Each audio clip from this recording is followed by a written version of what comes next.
શિયાળાની હુંફાળી ઠંડીની શરૂઆત થાય ને એટલે મારા ઘરે અઠવાડિયામાં એક વખત બનતી કાઠિયાવાડી ટેસ્ટી અડદની દાળ અને મસાલો ભર્યા વગર જ મસાલા રોટલાની ઓરિજિનલ રીત આજે હું તમારી સાથે શેર કરું છું. તો આજે અહીં મેં અડધો કપ અડદની દાળ લીધી છે. અહીં આખા સફેદ અડદ હોય ને તો તે પણ લઈ શકાય. તેમાં હવે જોઈતું પૂરતું પાણી ઉમેરી દેવાનું અને એ પછી હાથ વડે ઘસી અને આ દાળ સાફ કરવાની છે. અડદની દાળમાં પાણીમાં સાફ કરતા તેમાંથી નીકળતો સફેદ ડોળ છે ને તે કાઢી લેવાનો. આ રીતે 2 વખત અડદની દાળ સાફ કરી લીધા પછી તેને આપણે કુકરના ખાનામાં ઉમેરી દઈશું જેથી તે બાફી શકાય. ઉપરથી 1 થી 1.5 કપ પાણી ઉમેરવાનું જેથી અડદની દાળ છે ને તે પ્રોપર બફાય. સાથે અડધી ટીસ્પૂન મીઠું અને 1/8 ટીસ્પૂન હળદર પાવડર ઉમેરી અને મિક્સ કરી દેવાનું છે જેથી અડદની દાળ બફાય ને તો તેમાં હળદરનો કલર છે ને તે ચડી જાય અને કાચો ના રહે. હવે ગેસની લો ફ્લેમ પર કુકરમાં તળિયે પાણી અને સ્ટેન્ડ ગોઠવી દીધું હતું તો તેમાં અડદની દાળનું ખાનું છે ને તે ગોઠવી દઈશું. તેના ઉપર ડીશ પણ ઢાંકી દેવાની છે જેથી બફાવા સમયે વધારે પાણી છે ને તે દાળમાં ના ચડી જાય. કુકરનું ઢાંકણ ઢાંકી અને સીટી લગાવી તેને મીડિયમ ફ્લેમ પર 3 સીટી કરવાની છે. એ દરમિયાન અડદની દાળનો સ્વાદ એકદમ ઓરિજિનલ ગામઠી બનાવવા માટે આપણે ખાંડણીમાં 5 થી 6 કળી લસણ, 2 તીખા લીલા મરચા અને અડધો ઇંચ આદુ ઉમેરી એકદમ સરસ વાટી લેવાનું છે. નોર્મલી આપણે બધું પીસી અને એક પેસ્ટ બનાવી દાળ શાકમાં ઉમેરતા હોય છે, પરંતુ અડદની દાળ છે ને એ જ્યારે ઓરિજિનલ ગામઠી સ્વાદની બનાવી હોય ને તો આ રીતે વાટી અને ફ્રેશ મસાલા ઉમેરો ને તો તેનો સ્વાદ છે ને તે એકદમ ઓરિજિનલ મળશે. આ રીતે થોડું એવું વાટી લીધા પછી અહીં આદુ મરચા છે ને તે સરસ વટાઈ ગયા છે, અધકચરા પણ રહ્યા છે, તો તેને આપણે એક વાટકીમાં કાઢી લેવાના. હવે ફરીથી એ જ ખાંડની અંદર 5 થી 6 કળી લસણને ઉમેરી દઈશ. આ કળીને પણ વાટી લેવાની છે. પહેલા આદુ મરચા અને લસણ અલગ કરી અને આપણે વાટ્યા હતા, તો પછી ફરીથી આ લસણની કળીઓ કેમ વાટવાની? આ લસણની કળીનો આપણે અહીં આગળ ક્યાં ઉપયોગ કરવાના છે ને તે તો જોજો. બીજી સાઈડ કુકરની સીટી પણ થઈ રહી છે. હવે આ બાજુ અહીં લસણની કળીઓ છે ને તે અધકચરી વટાઈ ગઈ છે. તો આ સમયે તેની અંદર અડધી ટીસ્પૂન કાશ્મીરી તીખું લાલ મરચું, સાથે અડધી ટીસ્પૂન ધાણા જીરું પાવડર અને 1/4 ટીસ્પૂન જેટલું મીઠું ઉમેરી દેવાનું છે. એ પછી બધું એકદમ સરસ રીતે વાટવાનું. આ રીતે વાટવાથી કાઠિયાવાડી લસણની ડ્રાય ચટણી બની અને તૈયાર થશે. અને આ લસણની ચટણી આ રીતે વાટી અને પછી નોર્મલ રૂમ ટેમ્પરેચર પર રાખો ને તો 15 દિવસ સુધી એ સ્વાદની રહે છે. અને કાઠિયાવાડી કોઈ પણ વાનગીમાં આ ડાયરેક્ટ અથવા તો લિક્વિડ કરી અને ઉમેરી દો ને એટલે ઓરિજિનલ કાઠિયાવાડી જમણનો સ્વાદ ઘરમાં બને.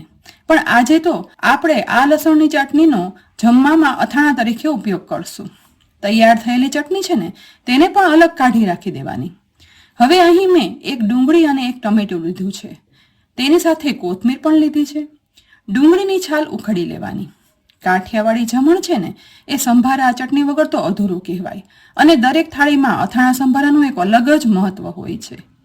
અડદની દાળ અને રોટલા હોય ને તો તેની સાથે ડુંગળી ટમેટાનું એક અલગ પ્રકારનું કચુંબર બનતું હોય છે. તો અહીં ડુંગળીની છાલ ઉખડી જાય ને એ પછી સૌથી પહેલા તેના 2 ટુકડામાં કટ કરી લેવાની. અહીં પસંદગી પ્રમાણે નાના કે મોટા ટુકડા કરવા હોય ને તો કરી શકાય, પણ અહીં મેં આ અડધો ટુકડો કરી તેને અડધી સ્લાઇસમાં કટ કરી લઈશ. કારણ કે ડુંગળીની આવી સ્લાઇસ બની અને તૈયાર થશે ને તો તેના લેયર પણ હવે આપણે અલગ કરી લેવાના. અને એ કચુંબર બન્યા પછી તેનો લુક છે ને તે બહુ જ સરસ આવે છે. અહીં ડુંગળીની સ્લાઇસ પણ સરસ થઈ ગઈ છે અને લેયર પણ અલગ કરી લીધા છે. તો હવે ટમેટું લઈ તેનો ઉપરનો ભાગ અલગ કરી લેવાનો. એ પછી 2 ટુકડા કરવાના અને દરેક ટુકડાને ઊભો રાખી અને આ રીતે અર્ધ ગોળાકાર સ્લાઇસ કરી લઈશું. ટમેટા અને ડુંગળીની સ્લાઇસ બની અને તૈયાર થઈ ગઈ છે. તો આપણે લીધેલી કોથમીર છે ને એને પણ એકદમ ઝીણી સમારી લેવાની છે. હવે આ સમારેલા ડુંગળી, ટમેટા અને કોથમીરને એક બાઉલમાં કાઢી લેવાના અને એ પછી તેમાં મસાલામાં 1/4 ટીસ્પૂન લાલ મરચું પાવડર, અડધી ટીસ્પૂન મીઠું, અડધી ટીસ્પૂન ખાંડ, અડધી ટીસ્પૂન ધાણા જીરું પાવડર અને થોડું એવું તેલ ઉમેરી દઈશું. અને એ પછી ચમચી વડે બધું મિક્સ કરી લેવાનું છે. આ સલાડ અને સંભારો છે ને તે ખાસ શિયાળામાં રોટલા અને અડદની દાળ સાથે કાઠિયાવાડમાં ખવાતો હોય છે. હવે બીજી સાઈડ કુકરની સીટી વાગી કુકર ઠંડુ પણ થઈ ગયું છે. તો તેનું ઢાંકણ ખોલી ઉપરથી ડીશ અલગ કરી નીચે તરફ સરસ અડદની દાળ ચડી ગઈ છે, આખી પણ રહી છે અને હળદર ઉમેરી હોવાથી જુઓ કલર એકદમ સરસ ઉજળો આવ્યો છે. આજે આપણે ઓરિજિનલ ગામઠી સ્વાદની આ અડદની દાળ બનાવવા માટે માટીના વાસણને ગેસની લો ફ્લેમ પર ગરમ કરવા રાખી દીધું હતું. તેની અંદર 2 ટીસ્પૂન ચોખ્ખું ઘી ઉમેરી દેવાનું. ઘી ગરમ થઈ જાય ને એટલે તેમાં અડધી ટીસ્પૂન જીરું, 2 સૂકા લાલ મરચા અને થોડી એવી હિંગ ઉમેરી દઈશું. અને એ પછી આ વઘાર એકદમ સરસ સતરાય ને એટલે એ સમયે વાટેલા આદુ મરચા અને લસણની પેસ્ટ બનાવી હતી ને તે ઉમેરી અને ગોલ્ડન બ્રાઉન સાતળવાના. સાથે સાથે તેમાં 1 ટીસ્પૂન લાલ મરચું પાવડર ઉમેરી દઈશું. સહેજ જેવું સાતળી અને તુરંત જ તેમાં બાફેલી અડદની દાળ છે ને તે વઘારી દેવાની, જેથી લાલ મરચું કાળું પણ નહીં પડે અને બાફેલી અડદની દાળમાં બધો વઘાર ઉપર સરસ લાલ આવી જશે.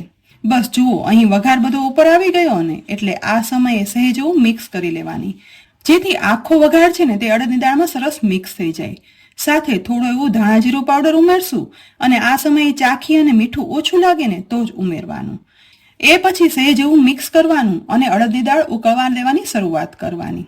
લગભગ 1 થી 1.5 મિનિટ અડદની દાળ ઉકળી જાય ને ત્યારે તેની અંદર 1/8 કપ જેટલી એકદમ ખાટી છાશ ઉમેરવાની, જેથી આ અડદની દાળ છે ને તે સ્વાદમાં એકદમ સરસ માઇનોર ખટાશ સાથે મસ્ત બનશે અને કલરમાં પણ તે ઉજળી બને છે. હવે અડદની દાળને થોડી એવી ઉકળવા દેવાની. 1.5 થી 2 મિનિટ વધારે ઉકળતા ઘીના વઘાર સાથે સુગંધીદાર કાઠિયાવાડી અડદની દાળ તૈયાર છે. તો સમારેલી કોથમીર વડે ઘાટી થયેલી અડદની દાળને ગાર્નિશ કરી દેવાની.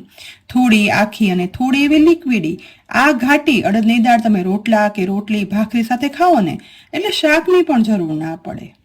હવે સ્ટફિંગ ભર્યા વગર મસાલા રોટલો બનાવવા માટે અહીં 1/4 કપ જેટલો બાજરીનો લોટ લીધો છે, જેની અંદર અડધી ટીસ્પૂન મીઠું, અડધી ટીસ્પૂન મરી પાવડર ઉમેરી દઈશું. સાથે 1/4 ટીસ્પૂન હળદર પાવડર ઉમેરીશ અને એકદમ સરસ સુગંધ આવે ને એ માટે 1/4 ટીસ્પૂન હિંગ ઉમેરવાની. બધું લોટમાં મિક્સ કરી લેવાનું. નોર્મલી ભરેલો રોટલો છે ને તે લીલું લસણ, લીલી ડુંગળીનું સ્ટફિંગ બનાવી અને મસાલાને સ્ટફ કરી બનાવાતો હોય છે, પણ જો તમને ખ્યાલ ના હોય ને તો કાઠિયાવાડમાં આ રીતે ડ્રાય મસાલા ડાયરેક્ટ લોટમાં ઉમેરી અને મસાલા રોટલો બનાવવામાં આવે છે. હા, અહીં આ સમયે તેમાં લીલી મેથીની ભાજી અને કસૂરી મેથી ઉમેરવી હોય ને તો તે ઉમેરી શકાય, પરંતુ અડદની દાળ સાથે ખાવા માટે આ રીતે મસાલા ઉમેરી અને રોટલો બનાવવામાં આવે છે. અહીં જોઈએ એ પ્રમાણે પાણી ઉમેરતા જઈ રોટલાનો લોટ બાંધવાનો છે. અહીં મેં અત્યારે 1/4 કપ બાજરીનો લોટ લીધો છે ને તેમાંથી 2 રોટલા મીડિયમ સાઇઝના બની અને તૈયાર થશે. રોટલાનો લોટ સોફ્ટ બાંધવાનો, જેથી આપણે રોટલો ટીપીએ ને તો એકદમ સરસ બની અને તૈયાર થાય. લોટને હવે હાથની હથેળીના પાછળના ભાગ વડે એકદમ સરસ રીતે મસળવાનો છે. જેટલો આ લોટ મસળશો ને એટલો જ બાજરાનો લોટ કુણવાશે અને રોટલા બન્યા પછી એકદમ સરસ તિરાડ વગરના સોફ્ટ અને સ્વાદમાં મીઠાશવાળા બનશે. હવે આ રીતે લગભગ 4 થી 5 મિનિટ લોટને મસળ્યા પછી આ લોટનો અડધો ભાગ કરી લઈશું. એક ભાગ સાઈડમાં રાખી અને એક ભાગમાંથી એક રોટલો બનાવવાની શરૂઆત કરવાની છે. એ માટે લોટને આવો ગોળો વાળી લેવાનો અને એ પછી બનેલા ગોળાને હાથમાં લઈ 2 હાથની મદદથી ટીપવાની શરૂઆત કરવાની. જો તમને આ રીતે ના ફાવતું હોય ને તો પાટલી ઉપર પણ આલુઓ લઈ અને કોરો લોટ લેતા જઈ અને હાથથી પ્રેસ કરી અને થાબડી બનાવી શકાય છે. અહીં હાથની કિનારીએથી ટીપતા ધીમે ધીમે કરી રોટલો છે ને તે એકદમ મોટો થતો જશે અને બધી સાઈડથી સરફેસ સરખી થશે. પ્રેસ કરતા જઈ અને કિનારી કવર કરતી જવાની. જો પાણીની જરૂર પડે ને તો તેનો ઉપયોગ કરી લેવાનો. અહીં જુઓ મીડિયમ થિકનેસનો રોટલો ટીપાઈ અને તૈયાર થઈ ગયો છે.